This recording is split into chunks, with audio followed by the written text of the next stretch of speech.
కేసీఆర్ కుటుంబంలో ఒక్కరైనా చచ్చిపోయినానే అన్నాడనా? మళ్ళా ఇప్పుడు అదే మోతిలాల్ అని ఒక లంబాడి బిడ్డను ఇవాళ రెచ్చగొట్టి దీక్ష కూసబెట్టారు. ఇంకొక పక్క జడ్సన్ అని ఒక దళితుడిని దీక్ష కూసబెట్టారు. ఇవాళ ఇంకో కోచింగ్ సెంటర్ అయిన దీక్ష కూర్చున్నాడు. ఎందుకు మోతిలాల్ కూర్చోవాలి? ఎందుకు పక్క జడ్సన్ కూర్చోవాలి? నేను సూటిగా సవాల్ విసురుతున్న హరీష్ రావుకు, కేటీఆర్ కు, సన్నాసులారా మీరు దీక్ష కూర్చోండి. మీరు సావనైన వాయిదాన్ని పడాలి. ధైర్యం ఉందా? రాణి ఉస్మానియా యూనివర్సిటీకి వచ్చి ఆర్ట్స్ కాలేజ్ ముందర బామార్దుల ఆమరణ నిరాహార దీక్ష కూర్చోండి. గ్రూప్ 1 పరీక్షలు, గ్రూప్ 2 పరీక్షలు, గ్రూప్ 3 పరీక్షలు, డిఎస్సి పరీక్షలు వాయిదానైనా లేకపోతే మీ ప్రాణాలన్న పోవాలి నినాదంతో మీరు ఆర్ట్స్ కాలేజ్ ముందర దీక్ష చేయండి. మేము కాపలా ఇస్తాం, మిమ్మల్ని ఎవడు ఆపడు, సూతం ఎన్రోల్ చేస్తారు. మీరిద్దరు నిజంగానే పరీక్షలు వాయిదా వేయాలంటే మీ వాక్లో బలం ఉంటే ఈ తెలంగాణ కోసం సాగు నోట్ల తలకాయ పెట్టినని సన్నాసి కేసీఆర్ చెప్పేది నిజమే అయితే ఇక ఆయనకంటే వయసు మీద పడ్డది లేవలేనోడు అసలే కాలు ఎరిగింది, ఆయనను వదిలేయండి. కానీ మీరిద్దరు బావబామర్తులు బిల్లా రంగాలు రాండి ఆర్ట్స్ కాలేజ్ ముందల. మా ఎన్ఎస్ఓ యూత్ కాంగ్రెస్ కార్యకర్తలు కంచేసి కాపాడతారు మిమ్మల్ని. పరీక్షలు వాయిదా పడే వరకు నిరాహార దీక్ష చేయండి ఆర్ట్స్ కాలేజ్ ముందల. అది మాత్రం చేయరు. పొద్దుపూట తింటారు, రాత్రిపూట తాగుతారు. మీరు మాత్రం సంతోషంగా ఉండాలనా? పేదోళ్ళ పిల్లలు దీక్షలతో, ఆమరణ నిరాహార దీక్షలతోటి పేదోళ్ళ పిల్లల ప్రాణాలు బలి ఇవ్వడానికి ఇలా బావబామర్దులు ఇద్దరు కలిసి కుట్ర చేస్తారు. ఇవాళ అందుకే విద్యార్థులకి వేదిక మీద నుంచి నేను విజ్ఞప్తి చేస్తున్నా.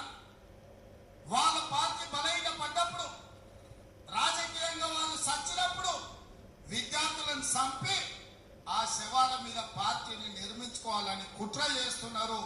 ఇవాళ కొంతమంది విద్యార్థులను రెచ్చగొట్టి వాళ్ళ భావోద్వేగాలతో రాజకీయంగా లబ్ధి పొందాలని చూస్తూ, అందుకే ఇక్కడ ఉన్న మా సోదరులకు గ్రామాన్ని చెప్పండి, వాళ్ళ తల్లిదండ్రులకు చెప్పండి, మీ కోచింగ్ సెంటర్లలో 100,000 రూపాయలు ఫీజులు కట్టాల్సిన పని లేకుండా ఎంబడెంబడే పరీక్షలు పెట్టి ఫలితాలు ఇచ్చి మీ పిల్లలకు ఉద్యోగాలు ఇస్తాము.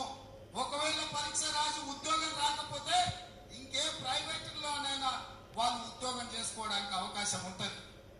పరీక్షలు నిర్వహించే ఫలితాలు ఇవ్వకపోతే సంవత్సరాల కొద్ది పేదోళ్ళ పిల్లలు కోచింగ్ సెంటర్ల చుట్టూతో తిరిగి ఇటు ఇంటికి రాలేక, పట్నంలో ఉండలేక వాళ్ళు అన్ని రకాలుగా దెబ్బతినిపోయే ప్రమాదం ఉన్నది. ప్రతి గ్రామంలో మా కార్యకర్తలు అందరూ కూడా చెప్పాలి. ఇవాళ అప్పుడప్పుడు మా వాళ్ళు కూడా వచ్చి అంటుంటారు, అని ఆ పిల్లలు ఏదో పరీక్షలు వాయిదా ఏమంటారు, వేస్తే పోతుంది కదా, వేస్తే పోతుంది. నాకు కూడా ఏం పోతుంది, పరీక్ష వాయిదా వేస్తే నష్టం ఏం లేదు. కానీ పిల్లల జీవితాలు ఆగమైపోతాయి. ఆ పిల్లలు 10 ఏళ్ళు నష్టపోయారు. కేసీఆర్ పాలన 10 ఏళ్ళు ఒక్క పరీక్ష పెట్టలేదు, 10 ఏళ్ళు ఎవరికి ఉద్యోగం ఇవ్వలేదు.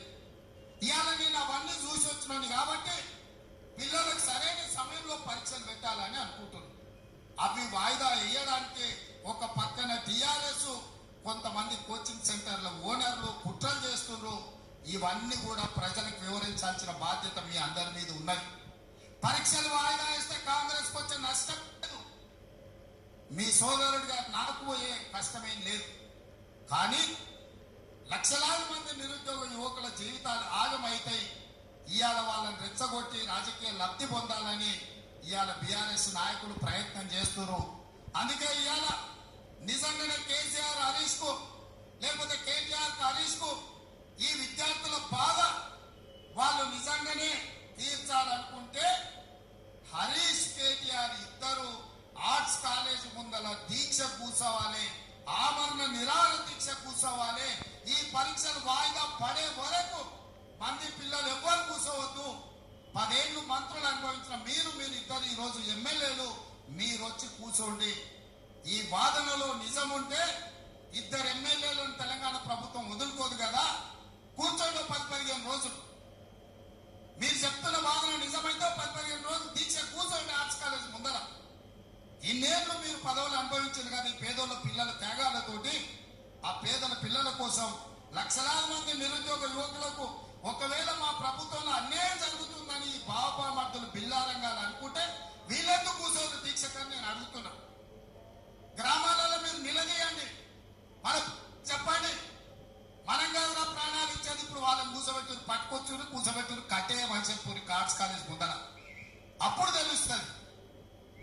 అందుకే మిత్రులారా, నా సూచన ఒక్కటే, ఈ ప్రభుత్వం వచ్చింది, ఈ ప్రభుత్వం ఆడబిడ్డలకు ఆర్టీసీ బస్సు ఉచితంగా ఇచ్చింది, ఈ ప్రభుత్వం 500 రూపాయలకే సిలిండర్ ఇచ్చింది, ఈ ప్రభుత్వం ఇందిరమ్మ ఇల్లు ఇచ్చింది, ఈ ప్రభుత్వం రాజీవ్ అమలు చేసి ఈ రోజు 10 లక్షల రూపాయలు పేదోళ్లకు అందుబాటులోకి. ఈ ప్రభుత్వం 15 ఆగస్టు లోపల 2 లక్షల రూపాయల రైతు రుణమాఫీ చేస్తా అని చెప్పింది. చేసి తీర్థమని మా మంత్రివర్గం నిర్ణయం తీసుకున్నది. ఇన్ని మంచి పనులు